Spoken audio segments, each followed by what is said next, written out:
Welcome to my online class. Dear students, how are you? I hope all of you are well. Be aware and cautious of COVID-19. Please follow the hygiene rule properly. I am Bijan Guldar, Assistant Professor, Department of Physics, Milestone College. Today's topic: laws of simple pendulum and its application. At first, we have to know what is simple pendulum. A system consisting of a heavy point mass suspended by a weightless, inextensible, perfectly flexible thread which can vibrate in a vertical plane without any friction is called simple pendulum. Right? This is simple pendulum. Here O is the supporting point or point of suspension. Here C is solid sphere, that is called bob. Here the center of gravity is Q. P is on the surface of the bob. O to P is length of thread. P equals to R. So the effective length is the summation of length of thread and radius of bob. Right. Here L equals to length of thread. R equals to radius of bob. Now, L equals to small l plus R equals to effective length. Right. O to C. OC is the equilibrium position of the pendulum. Here A is a extreme point, another extreme point is B. From equilibrium position to any extreme point is called amplitude. Here theta is a angular displacement or angular amplitude which must be within 4 degrees. If the bob is released at any extreme point, it makes oscillation. If the bob is released from a point, it goes to another extreme point B, then comes to again point A. This is a full oscillation. The time taken to complete a full oscillation is called time period, which is denoted by capital T. Right. So T equals to time period.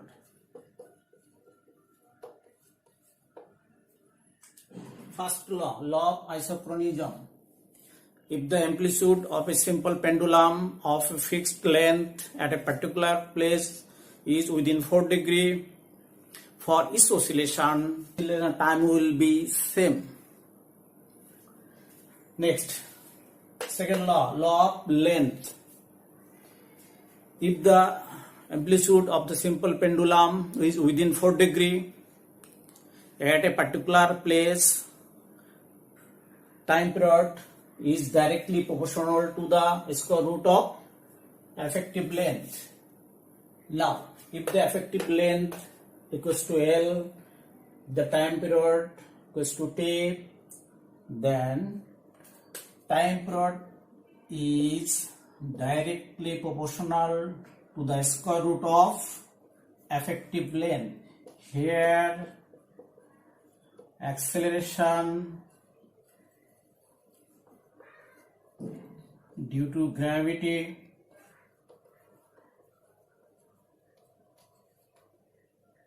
G is constant. This is second law. Third law of acceleration. If the amplitude of a simple pendulum is within 4 degrees and effective length remain unchanged, time period of at any particular place is inversely proportional to the square root of acceleration due to gravity, right? Now, acceleration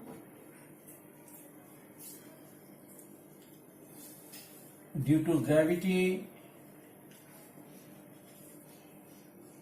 at the particular place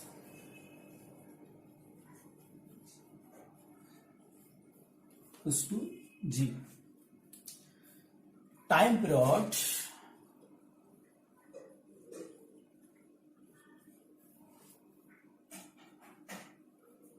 is inversely proportional to the square root of acceleration due to the gravity. Here L is constant. Here L is effective length. Fourth law, law of mass. If the amplitude of a simple pendulum is within 4 degrees, effective length is constant. The time period of a simple pendulum at a particular place does not depend on mass, size and material of the bow. This is called law of mass, right? Now we have to calculate the time period on the earth surface. From second law of simple pendulum, we know time period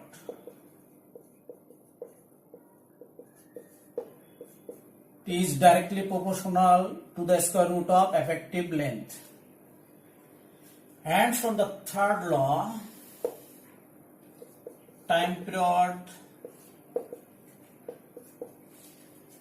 is inversely proportional to the square root of acceleration due to gravity. Here G is constant, here L is constant. But combining this formula, when G and effective both are variable, then we get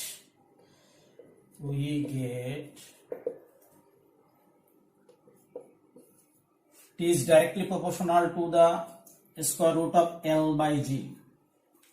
Here L and G are variable, right?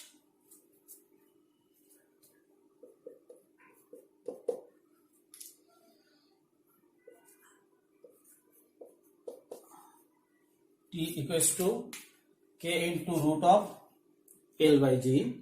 Here K is constant, but the value of K is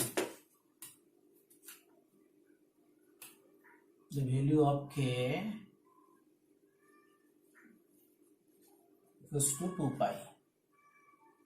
Now, from this equation, we get time period T equals to 2 pi root L by G.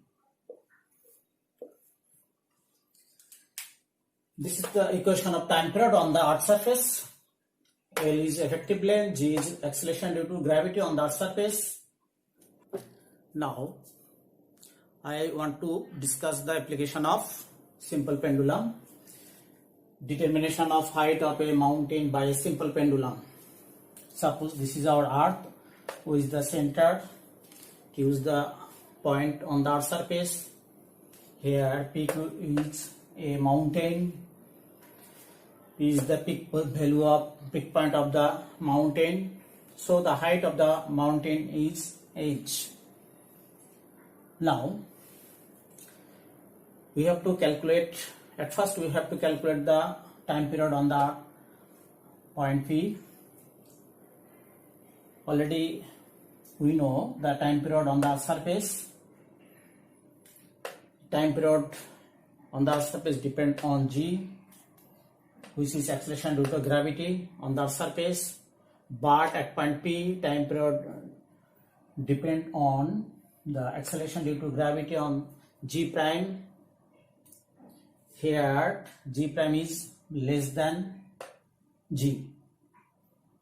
right? So time will be more at point P.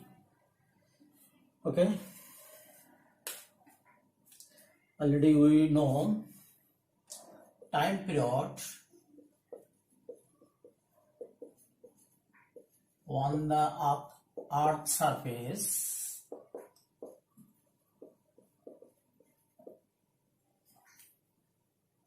T equals to 2 pi root L by G, number 1.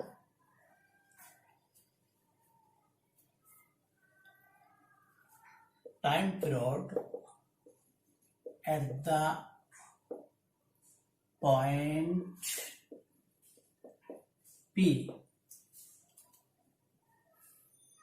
which is the height of mountain, T prime equals to 2 pi root L by G prime. Number 2. At first, we have to calculate the time period T prime.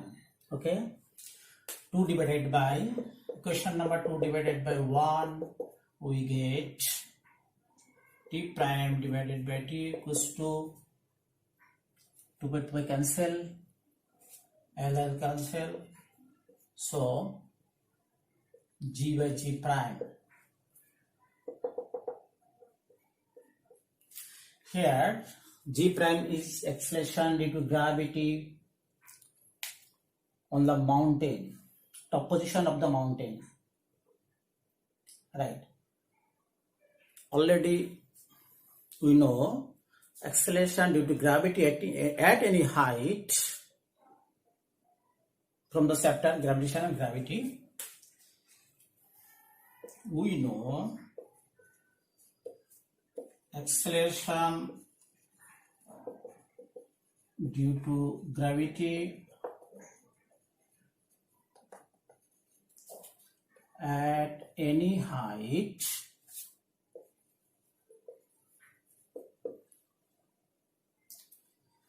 G prime equals to G R square divided by R plus H plus square.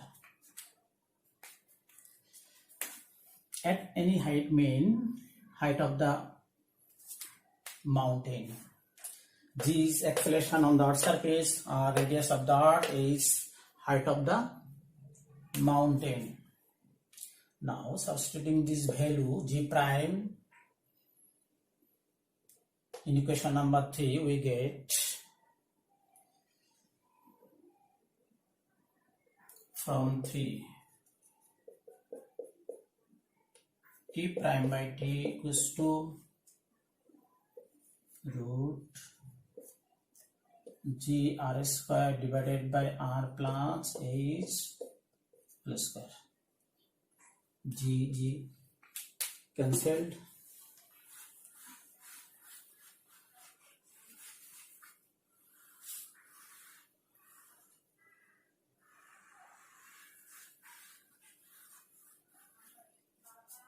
Right.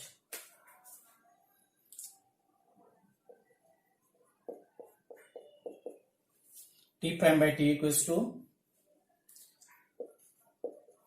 R plus H whole square divided by R square. T prime by T square and root is cancelled. So R plus H by R. Here T prime by T R divided by R separately, 1 plus H by R, T prime equals to T into 1 plus H by R. By changing side, this is the equation of the pendulum at any height. If the pendulum is taken from the earth surface to that mountain, but that height of the mountain, we will get a time period T prime. Here time period T prime is more than T. T is time period on the earth surface and T prime is time period on the height. Okay, now we have to calculate the value of h.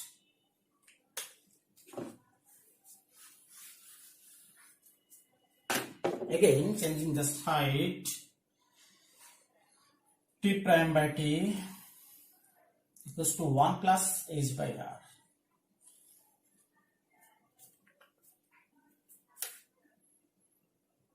Now t prime by t minus 1 equals to h by r. So t prime by t minus 1 into r equals to h.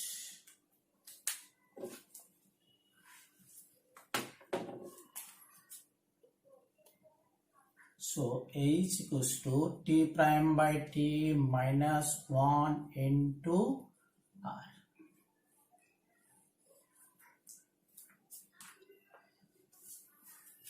Here r is the radius of the arc, t time period on the earth surface, t prime time period on the height of the mountain.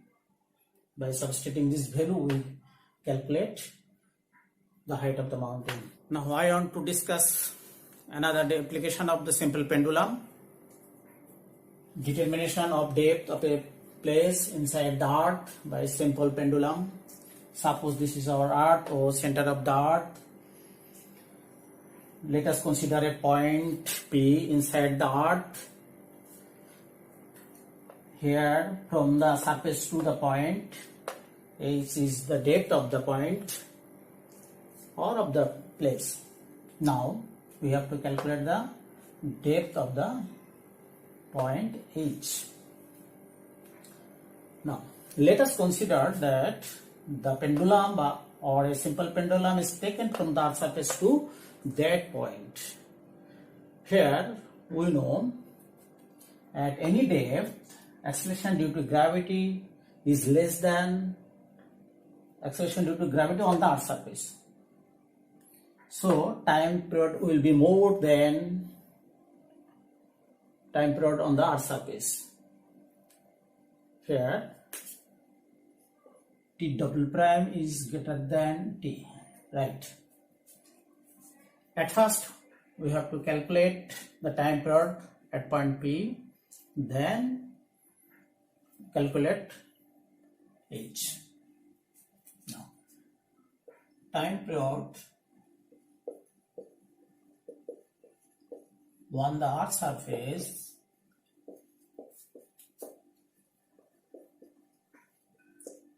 t equals to 2 pi root L by g. Number 1, time period at the point P, t double prime equals to 2 pi root L by g double prime. Here g prime is acceleration due to gravity at point P, which is less than g. Now equation number 2 is divided by 1. We get t double prime by t equals to root of g by g double prime.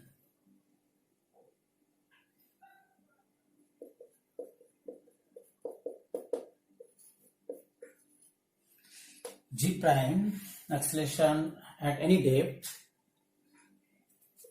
g prime g into 1 minus h prime by r or h by r.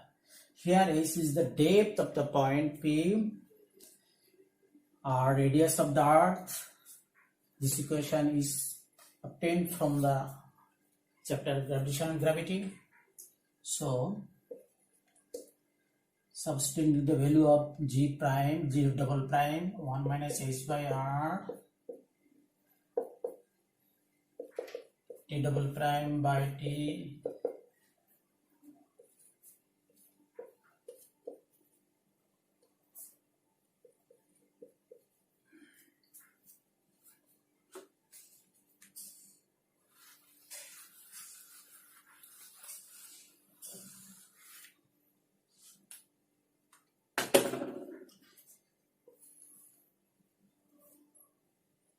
t double prime by t equals to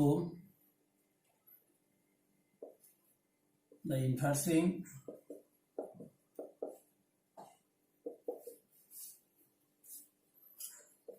squaring both sides, we get r by r minus h. Here by alternating method,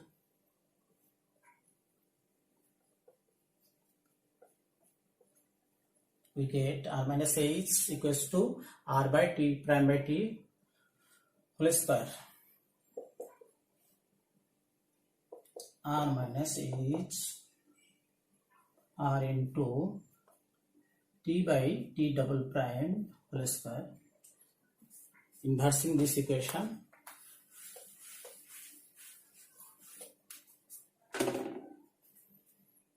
now changing the side, r minus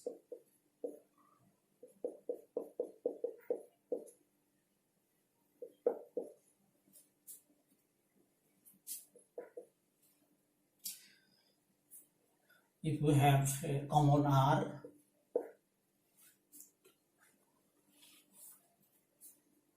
one minus t by t double prime whole square equals to h. So h equals to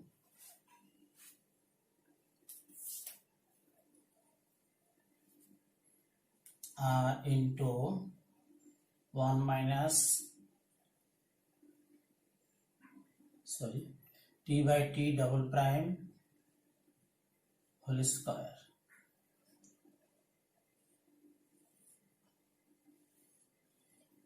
This is the equation of the depth at any place inside the earth. Okay. Thank you.